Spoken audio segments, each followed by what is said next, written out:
Yo, what's going on, man? Today is January the 6th, 2024. It's your boy Chris, and this is the ChrisBeCappinn NBA show, live only on YouTube today. For the members, first and foremost, I might release the video a little bit later, for everyone else, but members only video here. We got a 4-game slate, and we're gonna jump right into it. Real quick, hit the like button for me if you can. Subscribe to the channel if you guys haven't. Definitely want to turn the notification bell on just so you do know when I go live, if it's spare the moment. Typically, these weekend shows aren't necessarily correlated with a specific time because my weekends look a little different every weekend. So, might want to hit the notification bell. If you do, cool. Let's get it. So yesterday, we were official on, just a quick recap. We were official on Minnesota first half minus the 1.5. They smashed that line. We were also official on the Minnesota full game minus the 3.5. They smashed that line. Toronto +5 ended up being a push. And this is why you always want to, shop. You always want to line shop and get the best line because the line had moved to 4.5 on most books, but we got it at 5 and we ended up getting the push. They ended up losing the game 130 to 135, I think, which is just a terrible effort on their part. Getting the Sacramento team on a 1 day of rest coming off a double overtime game. Toronto defense not what it used to be without OG Anunoby, and it also makes sense. So looking for Toronto games, probably just want to look towards the over. Look towards the over in those games, and then Toronto team total over 16.5. That cashed easily. I fell asleep on this game, but that did cash pretty easily. Like I said, they scored 130 points. And then the 2-player props, Jalen Johnson, over 26.5 rebounds plus points plus rebounds. They literally just couldn't force Indiana to miss a shot. So he didn't get a lot of rebound opportunities. And the game just was over before it started. I think Indy was shooting like 60% from the field. So that prop never really stood a chance, even though I think he still finished for like 20, 21 points plus rebounds. And then Joel Embiid, only the night I take him, he finishes with 51.5 points, rebounds, and assists. Probably his worst shooting game of the season. I think he shot like 10 for 23, and he still finished with like 42, 43 points, rebounds, and assists. But hats off to the New York Knicks coming in there and winning outright a 6-point dogs yesterday. Game was never really even close except in the first quarter.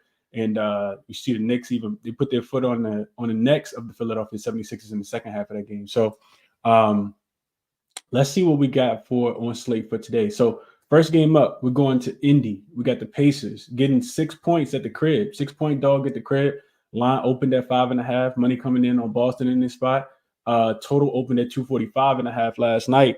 And that total is up to 247.5 now. So looking at Boston, they are 10-7 straight up on the road, just 6-9-2 against the spread on the road. However, 6-4 in their last 10 games. They've been kind of back and forth, some good wins, and then they had a couple losses in there as well as far as the ATS goes. Looking at this Pacers team, they are 11-7 at the crib, straight up, and against the spread. 7-3 in their last 10 games. They've been balling ever since they've been able to come home and get a little rest after the in-season tournament streak where they just was running on fumes, and you could just kind of tell they didn't have their legs in those games. This is the third straight home game for the Pacers. They've won and covered 6 games in a row now, and have 2 more games as well on this homestand. So they're very comfortable at the crib. This is the first of a little mini back-to-back series. The next game will be played in Indiana as well. The game will be played on, I think it's on Tuesday. Monday or Tuesday, they'll play again. So I couldn't talk anybody off, just kind of, wanting to see how this game goes and then kind of reacting to what happens in this game, in the next game. So looking at these teams from a head-to-head perspective, this is the third matchup of the season. The first one was played November 1st, and Boston actually smoked New Orleans in that one. They beat them 155-104. That game, of course, was played without Tyrese Halliburton. Then, and that game actually went up and over the total as well, 234. So then game 2 happens, the in-season tournament game. Indy was 4.5-point home dogs in that spot, and that game went under the 245. Porzingis didn't play in that game, and of course, we know that Boston did lose that game as well. Indy turned up for that game. That was the game before they went to Vegas to beat the Bucks as well. So this is the second leg of a back-to-back for both of these teams, but neither of these teams actually played their starters more than 30 minutes last night. I want to say like 27 minutes was the cap. Both teams won by 30. You got Atlanta getting blown out last night in Indy, and then you also got the Jazz coming into Boston last night off that overtime game against Detroit 2 days ago, and they got smoked as well. So Looking at, rest advantage, both of these teams Indy likes to get out, run as fast as they possibly can, get up and down the floor, score as many easy and transition buckets as they can. They like to catch teams in mismatch and cross matches across the floor. From a rest advantage standpoint, you got to go to Indy. Like I said, this is their third straight home game. I want to say, what did I say, third straight? Yeah, third straight home game. They didn't have to travel at all, and while Boston also didn't have to exert their starters a lot of minutes, they did have to catch that flight. So it's about a 3-hour flight from Boston to Indy. Not sure how much that's going to mean in this spot. I think Boston could potentially have this game circled. Just watching how good Indiana has been, specifically against the upper echelon teams in the conference. Indy is 4-1 straight up and against the spread when they're dogs, and home dogs, I want to say, is what I looked at.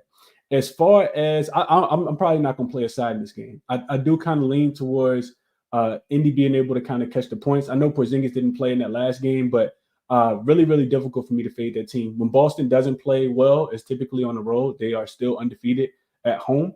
And even though their starters didn't play a lot of minutes, they do get Al Horford back, which honestly, I'm not sure if that's going to be addition by subtraction or not. But I still kind of think 6 points is a tad bit too much. I can see Boston winning the game and Indy being able to potentially cover in this spot. You see the line go up. It opened at 5.5. It touched 6.5 at some spots, and they'll come back down to 5.5 and 6 again. So I don't think a lot of people really know what to do for this game from a side perspective. As far as the total, Boston is 2-0 to the over when they're playing on the second leg of a back-to-back on the road this season. One of those games happened in Charlotte, and that game was an overtime game. And then the second one happened against the Kings, and that was the game that they smashed the Kings after losing to Golden State off the overtime game. So looking at the Pacers, they're also 3-0 to the over, playing on the second leg of a back-to-back at home this season.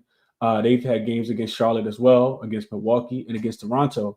And then also looking at the Pacers, I talked about them as home dogs. They're also 4-1 to the over in those games as home dogs as well. And they've actually covered 4 of their 5 spreads in that spot, like I mentioned, and they've actually gone over their team total in every single game. So looking at Indy today, their team total for this game is, let's see, the total for this game, team total for Indy is 120. Let me just pull it up real quick. Indy's team total for today is 120.5. So will the Boston Celtics be able to slow down this Pacers offense and hold them to 120 points or less? I'm not 100% sure if that is going to happen. But if I had to make a play in this game, not to be too long-winded, I just wanted to kind of give you guys my notes. If I had to make a play in this game from a spread perspective, I think I would look Boston early. I think, just kind of looking at the ATS numbers, we know Boston has been super elite in the first quarter on the road. They cover this spot, pretty consistently. And I think the difference in this game and the last game is that while they are unrested, they do get Porzingis in for this game. So I think that's going to be huge for this team. Boston has been third best first quarter team this season. 22-12 they are, the Boston Celtics, on the season in the first quarter. You look at them on the road, Boston is 11-6 against the spread. Indiana at home in the first quarter is 10-7. So not bad. Both teams profitable, but Boston a little bit more profitable. And that's the way I kind of look at this game. I think first quarter, to me, it kind of makes sense in my mind because even though Boston blew out Utah, they still had a little bit of travel. And if they're going to run out of gas, it'll probably be late in this game. We know that they're also not the best third quarter team or fourth quarter team in the NBA, but they typically start early. Plus, you think about the in-season tournament revenge, I could see Boston really turning up early in this game. With Porzingis in, as far as road games, this team has a 4.5. They're a plus 4.5 net rating in the first quarter across 13 games as well. So I like Celtics early in this spot. Didn't quite get there, but that's the way I would look. As far as props in this game, if I'm playing anything, I'm probably looking towards Al Horford. It's a sneaky under spot. I know he did take the game off yesterday, but to me, the way I see Al Horford in these games is he's like the Brook Lopez in my estimation. We know Brook Lopez can't move his feet laterally, especially when he plays against the Pacers. They make him look really old. And I think we kind of see the same thing for Al Horford. Not sure what his points, rebounds, and assist lines going to come out as, but in that first match, in the last matchup when they played the in-season tournament game, Al Horford played 31 minutes. Of course, that was without Porzingis. I don't expect him to play 31 minutes in this game, but he shot just 1 for 3 from the floor. He had 7 rebounds and 4 assists in that game. I think he'll see definitely see less minutes for Porzingis being back in the rotation, and I don't think he's going to be able to stay in front of Halliburton. So I think Indy probably going to use a lot of pick and roll to try to get that switch with him on the floor, and probably try to play him off the floor, especially if his shot's not falling. So kind of lean towards Al Horford. I know it's a sneaky under. I gave out 2 unders yesterday. Didn't end up getting there with either one of them. One of them was Jordan Poole to go under. I think he finished with 2 points. That would have easily cashed. Then the other one was Lloyd Marketing, and he also went under. So I like Al Horford after looking at the numbers, but we don't have a line for Al Horford points, rebounds, and assists, at least not right now. So those are my thoughts on this first game. Let's go to the second one. So Knicks and Wizards. We got the Wizards at the crib getting 9 points now. This line actually opened at 7.5 last night. When I was looking on, I think it was ESPN Bet had a 7.5. One of the first books that kind of released this line. I'm actually surprised they didn't go all the way up to 10. Honestly, the Wizards have been really, really trash, and the Knicks have been exceeding expectations since the OG Anunoby trade. So for the Knicks, this is the third game in 4 nights, the second leg of a back-to-back. They are 3-0 straight up and against the spread since the OG Anunoby trade. They're the best defensive team in the league since the trade. Defensive rating of 102.4. And they have a net rating of 19.4. No real look ahead spot because they do get Portland at home on Tuesday. Who's looking ahead to Portland? They just lost again without Luka against the Mavs last night by 30 again. So, and I look at this Knicks team, they're playing at the 7th slowest pace since OG Anunoby came over in the trade as well. So Knicks have been balling, man. I did say that I wasn't going to play Knicks games for the next 2 weeks after they took my money against the Timberwolves because they're super Jekyll and Hyde. And they won that game yesterday. They smashed Philly last night. And didn't even have a good game from Julius Randle. I want to say he shot I forgot what he shot, but less than 20% from the field.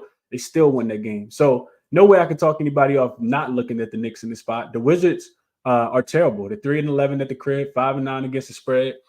Third game in 4 nights for them as well, coming off back-to-back blowout losses to the Cleveland Cavaliers. They're the third worst defensive rated team since the new year began at a 127.2. And Washington also is only the 24th rated offensive team since the new year as well, with an offensive rating across 2 games of just 104.6. So to me, the numbers tell me that the Wizards are trash. I think that the Cavs defense, I'm not even sure if it's better than this Knicks defense. So the Wizards couldn't score last night. I think they're definitely going to struggle on the second leg of a back-to-back against a slower paced team. The Cavs actually play fast, especially without Garland in there, without Mobley. They've increased their pace. The Knicks are still playing slow, and I'm not sure if the Knicks are going to look for a shootout in this game. They did play pretty heavy minutes because we know Thibodeau likes to run his players into the ground. So I could see, watch the Knicks not shooting the ball as well, even though they are playing against a lesser defense. I can see them not shooting the ball as well in this spot, slowing the pace down. And looking at both teams, second leg of back-to-back, like I kind of mentioned, head-to-head, the Knicks did beat the Wizards 120-99 in D.C. on November the 17th. They were laying 7.5 points in that spot, and the game did go under the total of 226. So looking at this game, my play and what I played was I kind of gave it out to the members already. I played Washington team total under 114.5. That means that if the Knicks somehow do anything kind of crazy like not cover, I don't think I'll be impacted in this one. But it's kind of simple cap. Since the trade, the OG Anunoby trade, the Knicks have played against the Timberwolves, the Chicago Bulls, and the 76ers. And neither one of those teams scored 107 points. I find it really hard to think that Washington is going to be able to do so in this spot here. And Washington also, like I said, they struggled against the Cavs. They scored 90 points last night. Couldn't make a shot from the field. And I don't see the Knicks defense kind of giving in just because they're on the second leg of a back-to-back in this spot and just because they're a favorite. Could it happen? Absolutely. But I'm not willing to play it. So I'm not willing to think that it happens that way. So let me just check something really, really quickly. I want to make sure that we have let's see.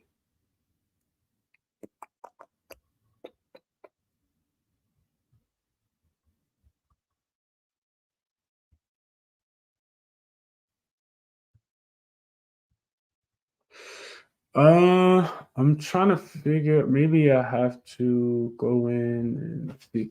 Let me just check something real quick. Bear with me for a second before we get to the next game. I just want to check something really quickly. Live is only channel.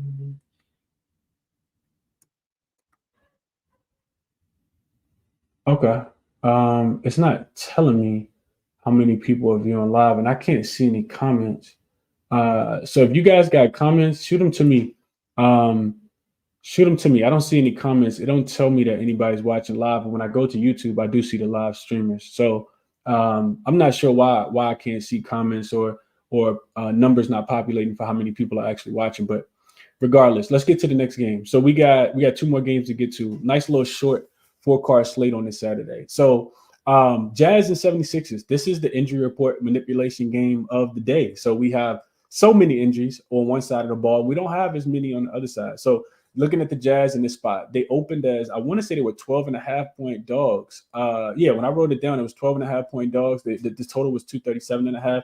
You see it up to 238. I want to say that's still the current number. Just double check real quick. Yeah, 238, and they're 11 and a half point dogs. Or you could say Philly is 11 and a half point favorites at the crib here. So reason why I say this is the injury report manipulation day of the game of the day is because Tobias Harris, even though he only scored 5 points, he was ruled out in the fourth quarter with a left ankle injury. D'Anthony Milton also missed the game yesterday against the Knicks with back soreness, and you have Robert Covington missed that game as well. And B did tweak his ankle and was limping throughout the game yesterday. And he did say after the game he think he'll be fine. He said he think he twisted it a little bit, but he'll be fine. Nick Nurse also said he expects Embiid to play. It was a simple, do you expect Embiid to play tomorrow? He said yes, that was it. But Tobias Harris, the X-rays did come back negative for his ankle. He said that he'll determine his availability when he wakes up this morning. So we'll see what happens if we get some shoot around information. On the Jazz side, so that's injury report. We got Tobias Harris, not sure if he's going to play. We got Joel Embiid, not sure if he's going to play. D'Anthony Milton, Robert Covington, all four of those guys. And I feel like I might be missing one. Maybe I'm not. Regardless, though, I can't look towards the Sixers in this spot. And should they bounce back, whenever you're laying 5 points or more as a home favorite, you get smoked. They lost that game by 30, and like I said, it was never really close.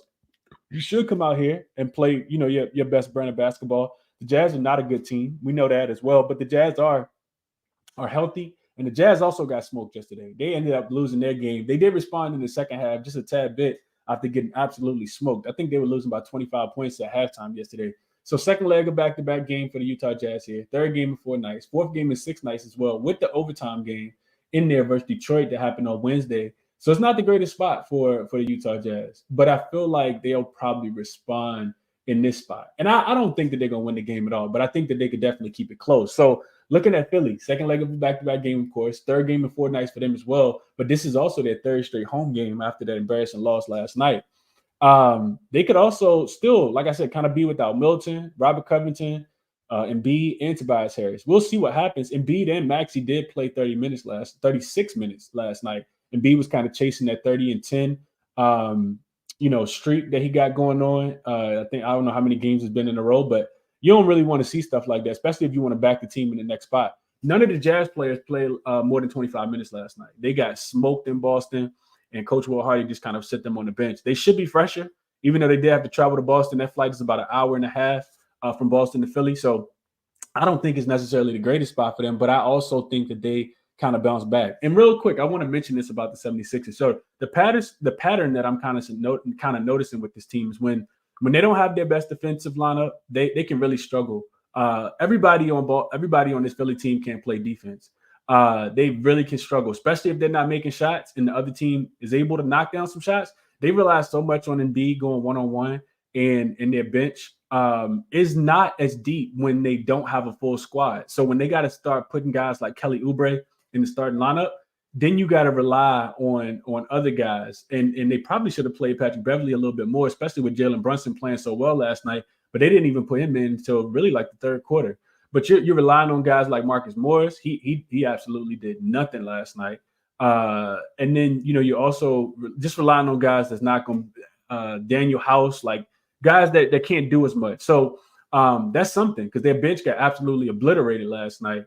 And their losses, if you just go back and kind of look at the losses, they lost to the Bulls, another slow defensive minded team, the Knicks, another slow defensive minded team. So that's something I'm looking to, potentially start staying off Philly games or, just kind of paying a little bit more attention to. These are the teams that typically beat Philly, the slow pace teams that can play a little defense in certain spots, especially if, you get them at a rest, if you get Philly at a rest disadvantage. So just kind of wanted to mention that, but I kind of like the Jazz here. I think that Philly should bounce back. I know that the Jazz are not good on the road, but I went through and kind of, looked at the quotes and just wanted to kind of see what Will Hardy and the players were saying.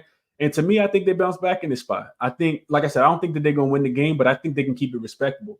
You see the line open at 12.5 and it's come down to 11.5. Now the line is going to move regardless. If Joel Embiid is ruled in, this line might go up to back to 12.5, maybe even touch 13.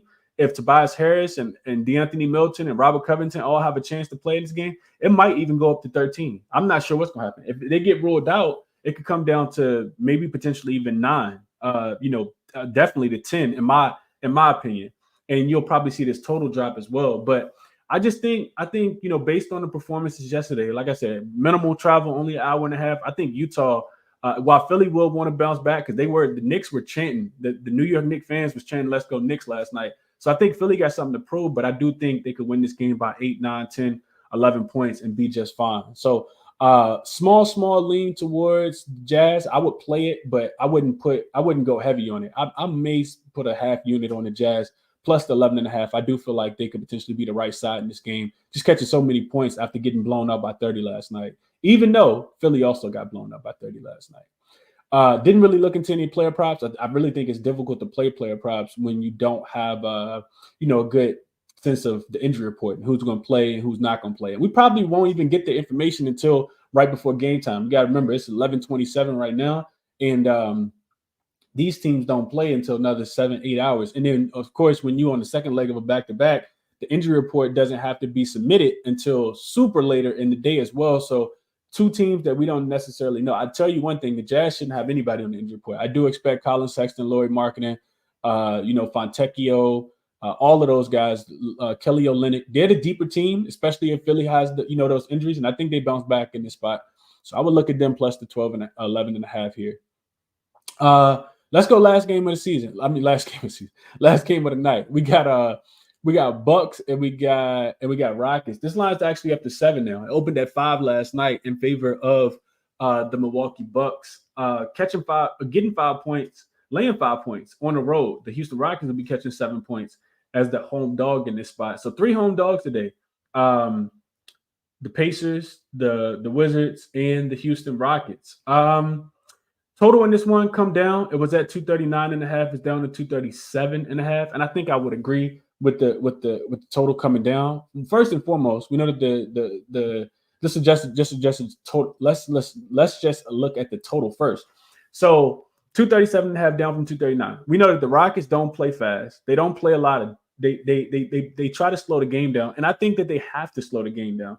When I look at this Rockets team, they don't have enough defense. They don't have enough offense, in my estimation, especially when you take Dillon Brooks out the lineup. Tari Eason was also ruled out. He's listed as questionable for this game. They'll need him. They'll definitely need him because he brings a defensive tenacity towards, that they'll be able to help, especially when Dillon Brooks has already been ruled out for this. Well, I'm pretty sure Dillon Brooks is not going to play with that oblique injury that he has. So I do kind of lean towards the total. I think, Houston going to have to muck this game up as much as they possibly can. The Bucks defense, even though their defense has not been good, it's been absolutely pretty bad recently. I do think that Houston has to slow the game down to kind of keep this one close. Bucks 9-7 against the spread, 9-7 straight up on the road. They're just 8-8. They cover a game. They don't cover a game when they're on the road. Only 4-6 in their last 10 as well. So they cooled off just a tad bit with being able to kind of blow teams out, winning by margin. You know that if you playing the Bucks, you are always going to have to pay a premium. Third straight road game for them. They do host Utah on Monday, so no real look ahead spot.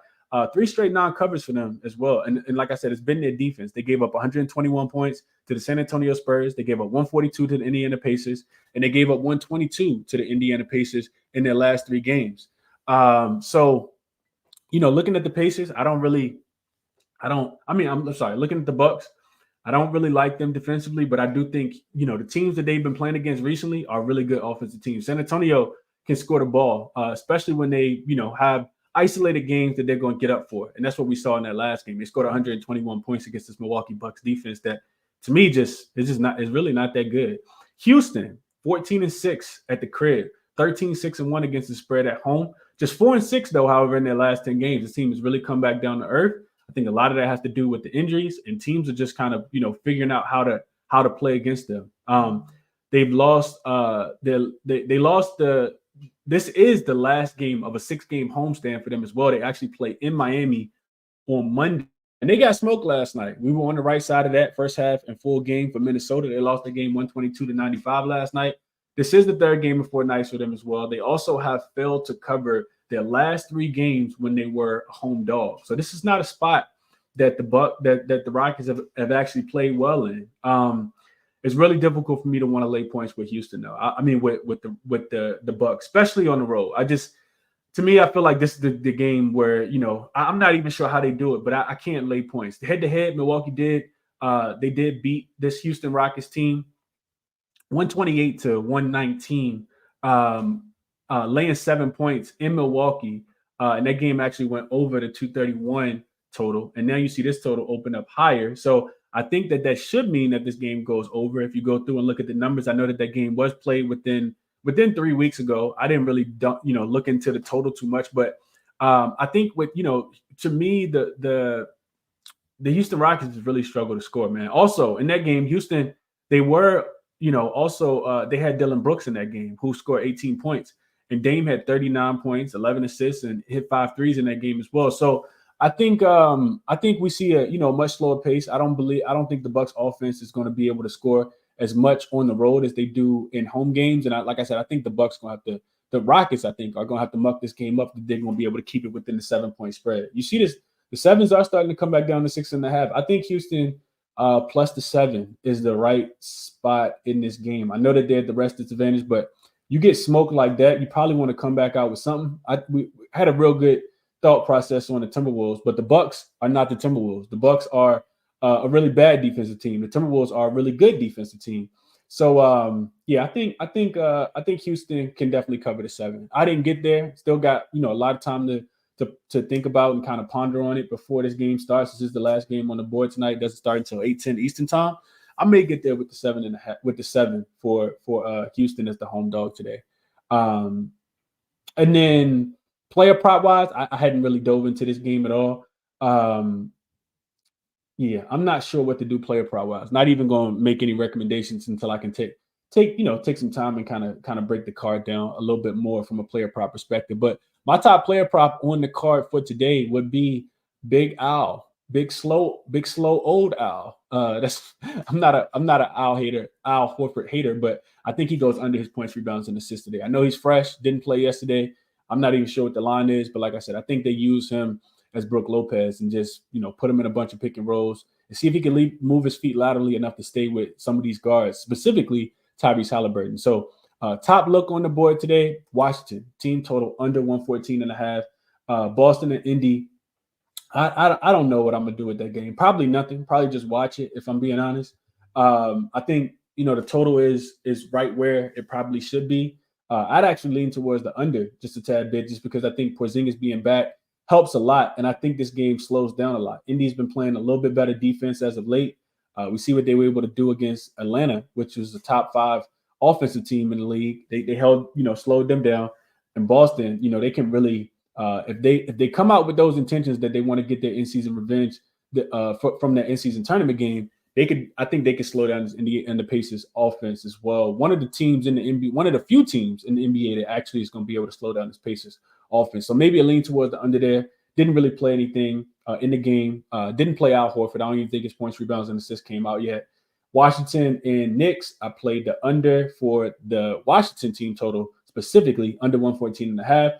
Utah and Philly, like I said, injury report manipulation the day of the game, injury report manipulation game of the day. And I think that is the one that, if as currently constructed, I think Utah is the right side in that game. Even though they're road dogs, unrested road dogs at that, I think that they could potentially cover the 11.5 And then Houston and Milwaukee, slight lean towards the +7 for Houston in this spot.